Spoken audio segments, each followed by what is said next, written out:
Hello and welcome back to part 2 of lecture 3. We were discussing about the velocity gradient for rigid motion. So let us take a look at it now. So the velocity gradient is related to velocity through this relationship, right? If you take 2 points y and x in the spatial configuration, then by Taylor's expansion you can easily see that I have just put things on the other side from the usual Taylor's expansion. So basically Vyt is equal to Vxt plus this quantity to first order, right? So now the thing is that if now this is the spatial gradient with respect to, now let us take, this is basically an identity, right? Let us take the spatial gradient, that is gradient with respect to x on both sides. If you do that, so basically this was the identity, right? This was the identity. So let us take the spatial gradient with respect to small x for this identity, okay? So if I take the spatial gradient with respect to small x for this identity, I get this, right? Now let us flip it. That means given this new identity that we have got, the last identity here, if I take the spatial gradient of this whole thing with respect to small y and not small x, then we get something exactly this, as you can see from the last slide, that you take the spatial gradient with respect to y, so this quantity vanishes, right, because this is purely a function of x. This becomes spatial gradient with respect to y. This quantity has two parts when you take the spatial gradient with respect to y. One part, which is the spatial gradient with respect to y of this, that vanishes and you are left with only this quantity, right? So finally if you just do things right, then you basically get this identity. Now if you use x equal to y in this identity, then you get a very useful thing. Recall that we started with the fact that the motion was rigid, right? The deformation was such that it was a rigid body deformation. We get to the fact that for this the velocity gradient is purely skew symmetric, because this is exactly the description of skew symmetry for x equal to y, right? And this is true for all x, because x was arbitrary to begin with. So that would mean that also L is independent of x, right? So for rigid motion, we see that L is given purely by Wt, the skew symmetric part of the decomposition, and the rate of deformation is 0.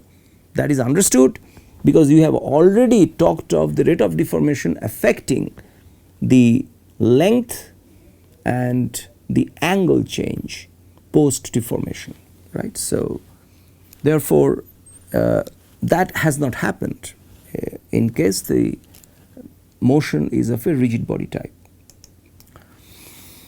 Now let us understand, so basically now our objective in introducing L has been to talk about the velocities and their gradients, right? So basically we are talking about rates now,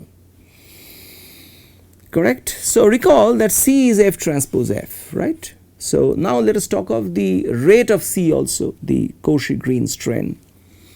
Now in this, use the fact that F dot is actually equal to LF, okay? You should use that particular fact. If you are not convinced about this, you can try proving this as an exercise, okay? That F dot is LF. So then we actually do the time derivative of this C from this identity on both sides, and we immediately get C dot is basically 2 times F transpose dF, right? Because you get L transpose plus L here, which is the symmetric part. So therefore D comes, not W. So from here we can also write not just C dot but also E dot, the Green Lagrange strain's time derivative, as E dot equal to F transpose capital DF. So we see that unlike elasticity, I mean we will see rather than we have already seen, we have not, but we will see that strain rates will play a very major role in plasticity, right? So the objectivity of the strain rate again becomes therefore important. In elasticity it is not important because elastic deformations are instantaneous. So but and the constitutive relations in elasticity is not really per se in the primitive form, doesn't depend on E dot or rate of strain, right? You can differentiate always the constitutive relation, elasticity constitutive relation with respect to time and bring strain rates, but that is not the primitive form. But unlike elasticity, therefore objectivity of the strain rate is important in plasticity, and the important thing here is that the objectivity of strain itself does not necessarily mean that the strain rate is also objective. So there is a problem there. That is because of the fact that V as a vector, as a spatial vector itself is not objective. Because if you again do a spatial configuration change through a rigid body transformation, recall that x star is equal to x star is q as a function of t times x plus ct translation, you recall that. Then under that you can easily see that V star transforms like this, okay, because one is qv, then there is a q dot x, right, and then there is this c dot, right. So now let us understand what happens to f dot. We have already seen that f star equal to qf. So from that identity we can write f star dot to be equal to this, correct. Now let us understand what actually happens to, so none of this, you see this V star is not behaving like an objective vector, a vector which transforms objectively. Had it transformed objectively, then only this term would have been there, all these terms would not have been there, right, but this is not true. Okay, so let us understand what happens to L star. So L star is the spatial gradient with respect to x star of this V star, all right.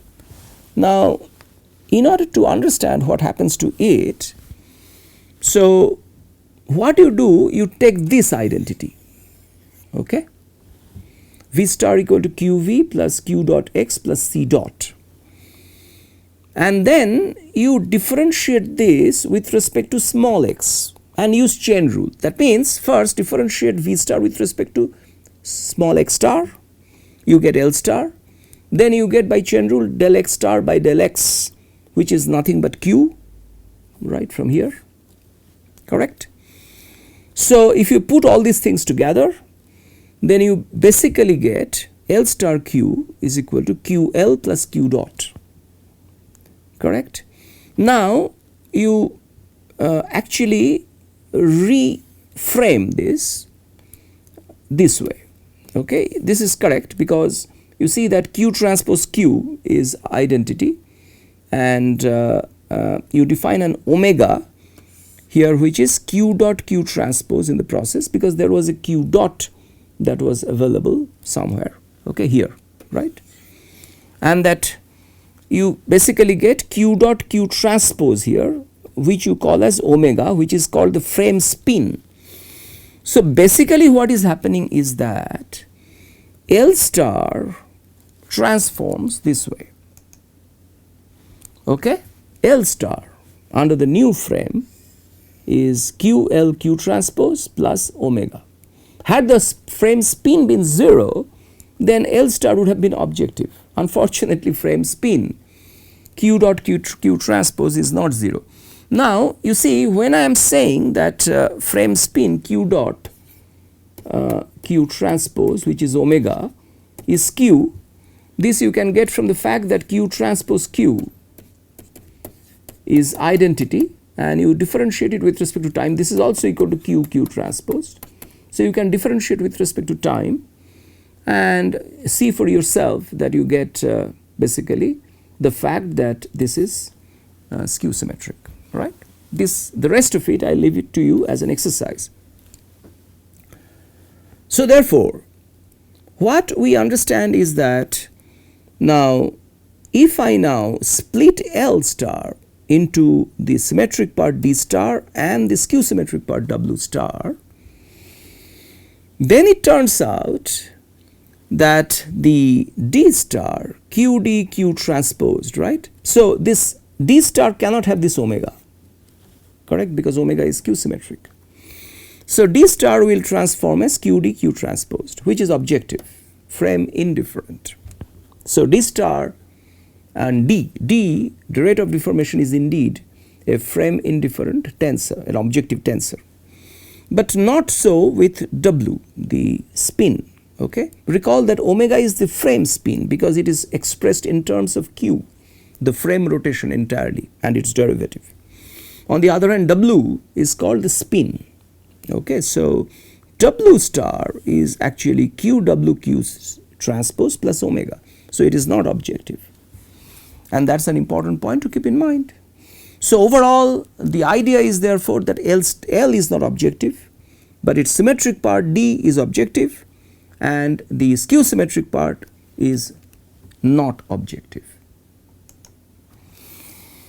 Now recall the polar decomposition of the deformation gradient, which is given by F is actually equal to Ru or Vr.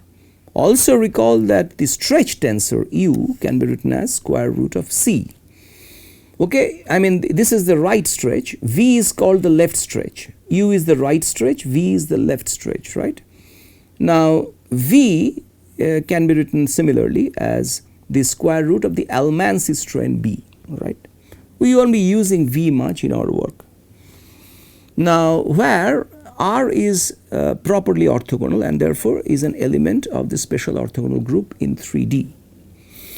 U is symmetric, and also recall that U is positive definite. Now you know what happens to so basically we want to show that D is related to, this equality is not necessarily true all the time, but D is related to U dot U inverse. Let us show that. First recall that C is given by U square, right? Now we can just differentiate this. So we get 2U, U dot is C dot. Similar, so therefore but we already know from our previous work that C dot is 2F transpose DF. D is capital D, recall, is the rate of deformation, the symmetric part of the velocity gradient. So now put F equal to Ru here, the polar decomposition, to write this same quantity like this, right? Now these are two different ways of expressing C dot.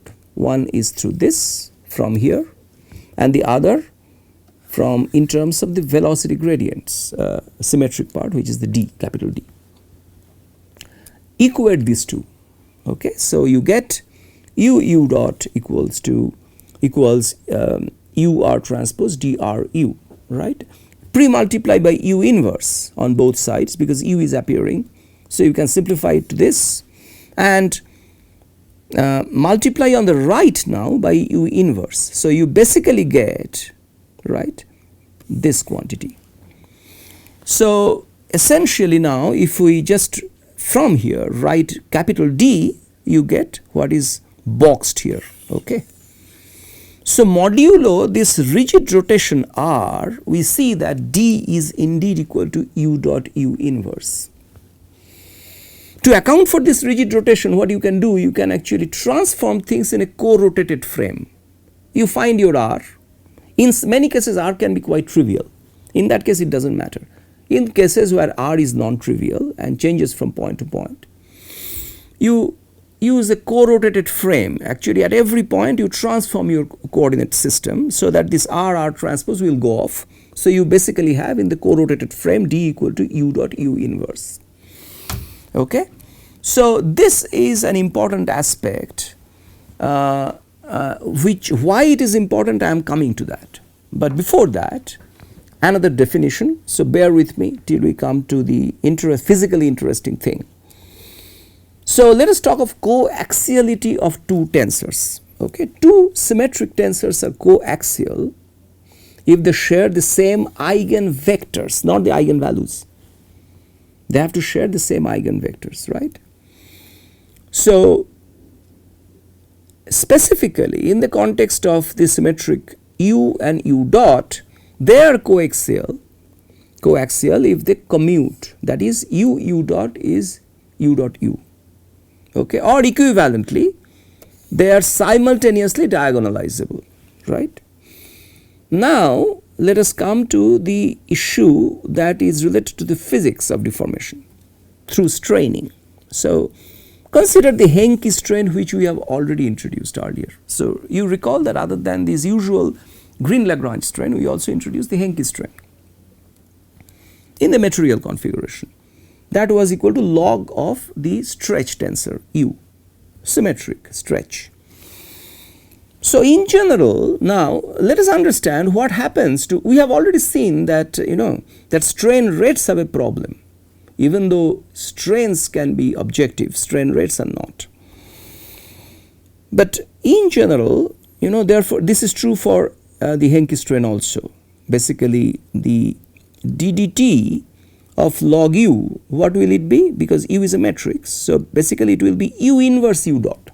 Until and unless u and u dot commute, you cannot write it as u dot u inverse. You understand? So basically, so ddt of log u is nothing but the rate of the Hencky strain. I am interested in that, right? If Hencky strain is equal to u dot u inverse, then it would be actually equal to d. D is the rate of deformation tensor, right? And it would be it is invariant with respect to the coordinate system. So that is what actually we look for, right? But this equality, that is ddt of log u is u dot u inverse, this is true if u and u dot are coaxial. That means they commute, right? So when they commute, when there is coaxiality, then it turns out that epsilon h dot is r transpose dr.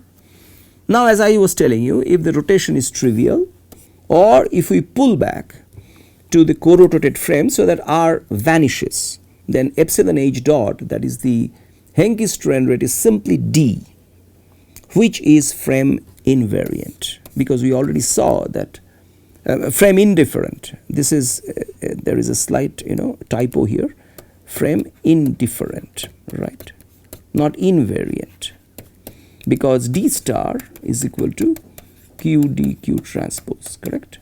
So basically what we have seen therefore is that under some pretty mild assumptions or pretty mild amount of numerical work to do some co-rotational transformation, we can ensure that the Hencky strain rate is frame indifferent, and that is a very important thing. That is one of the reasons why Hencky strain is often used in large deformation plasticity. Now let us talk of how to make this rates objective. So think of a spatial tensor G, okay? So G, let us say, is objective. That means G star is QG Q transposed, okay? G is objective in itself,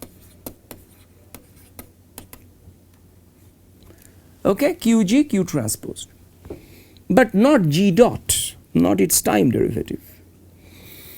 So basically what happens to G star dot? We get a lot of terms, you have to take the derivatives on each one of these factors, and in the process we get something like this. Not objective. We already clearly see that. Okay. Now this omega, remember, is basically is related to the skew part of the velocity gradient through this relationship, where W star is the transformed velocity gradient under rigid body transformation of the spatial coordinates, and W is the original velocity gradient, Q is the corresponding transformation matrix for the spatial coordinates. So then this omega and W star and W are related through this, okay? This we have already come across earlier. Let us use this to eliminate omega from here, the frame spin from here, okay? because frame spin is something that we have introduced through a change of coordinate axis through rigid rotation, right. On the other hand, W and W star, they come directly from the deformation itself. So let us eliminate omega and rearrange, we get this. This is a very useful thing. See this factor, as you see, which is coming here, which is G dot plus GW minus WG. If I call this G0, it is called the Jaumann rate, then you see that that is essentially that transforms like as if it is objective. So therefore, you see that that G0, which is G dot plus GW minus WG. Remember that GW minus WG is basically the commutator of the two matrices G and W, is frame indifferent again. This is, I would say, indifferent. Okay, I am sorry for this typo, but so the thing is that this indifference of frame can be organized for the rates, provided you do these manipulations. G0 is called the Jaumann rate. Other such rates such as the Green-Nagdi rates are possible. So what I want you to know is that if you are not working with these objective rates of strain, then you will be making a mistake, especially if the plastic deformations are very large, because under change of coordinates you will be getting completely spurious results, which is not physically supportable, right? Supported. So therefore, that is the reason why we have to care so much about the objectivity of the strain rates. Now let us talk of a 1D worked out example, right? So essentially we have let us say consider a deformation which is, this is a strictly 1D system. A 1D system means you can only have, you can either compress it or expand it, right? You cannot rotate it. Think of a line. If you rotate that line, you need another coordinate, right? You cannot just work with just a single coordinate x. You need another coordinate, right? So rotations are not possible. So only stretching, etc., okay, or compression. So think of such 1D motion.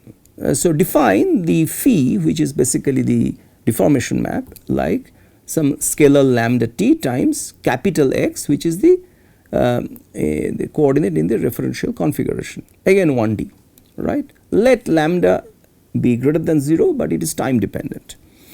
So then the deformation gradient in this case is simply lambda t, right? So the right stretch tensor in this case is again lambda t, because f is Ru and R, the rotation here is identity I, actually in this case 1, because it is a 1D system, right? So rotations are not allowed. You cannot have rotation if the system remains 1D upon deformation.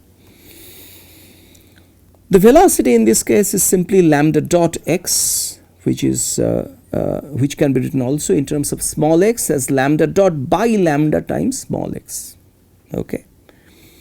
The velocity gradient is simply lambda dot by lambda, okay, right, because it is the derivative of v, the velocity, with respect to small x, right. The rate of deformation in this particular case is simply d equal to L, because there cannot be any spin, being 1D, rotations are not allowed. Now the Hencky strain in 1D is simply log u is basically log lambda, okay. The time derivative of the Hencky strain is simply, if you just do this, it is 1 by lambda into lambda dot, which is lambda dot by lambda, but lambda dot by lambda is already equal to L, but L was already equal to the symmetric part of it, d, in this case trivial, because it is all 1D. So basically epsilon h dot is d, right. Thus in 1D we have epsilon h dot d exactly, no coaxiality assumptions are needed in this particular case.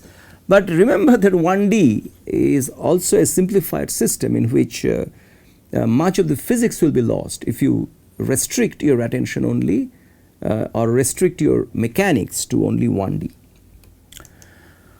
So plastic constitutive laws, as I have been repeatedly telling you, are typically written in the rate form. Okay, so the strain rates, must be frame indifferent. Basically, we typically do not bother much about the stress rates, but typically the strain rates are the ones which should be frame indifferent. If you use incorrect strain rates, non-objective strain rates, then you might actually land up with spurious stress oscillations, which actually would completely, in some cases at least, put in error your final calculations, right? So you won't be able to have predictive models. So therefore, one has to be extremely careful about what you are modeling, what kind of deformation you are under. So when we talk of the small strain plasticity, we must make sure that the strains are necessarily very small so that the rotation effects are quite negligible and will not build up over time. But otherwise, the objectivity of these rates will be very important. So let us summarize what we have so far got. The Green-Lagrange strain is objective. It is basically frame invariant because everything is defined in the material configuration. And always remember that it is only the spatial change of coordinates that is at stake when defining objectivity or when defining the frame indifference concepts. Linearized strain do not make the cut. They are not objective under finite rotations, but when the deformation is truly small and the rotations are infinitesimal or pretty small, negligible, then in such cases linearized strain still will be useful. D, that is the rate of deformation tensor, which is the symmetric part of the velocity gradient, governs both stretching and angle change, and its skew symmetric part W governs spin, right, local spin. So objective rates, I will further continue to emphasize, they are essential, especially in finite deformation plasticity, and we will be discussing about finite deformation plasticity only towards the end of this course. We will start with plasticity only using small deformation theory. So with this background already developed for strain rate, objectivity and things, we will conclude today's lecture. Thank you very much for your attention. We will come back again with another lecture soon. Thank you. Bye.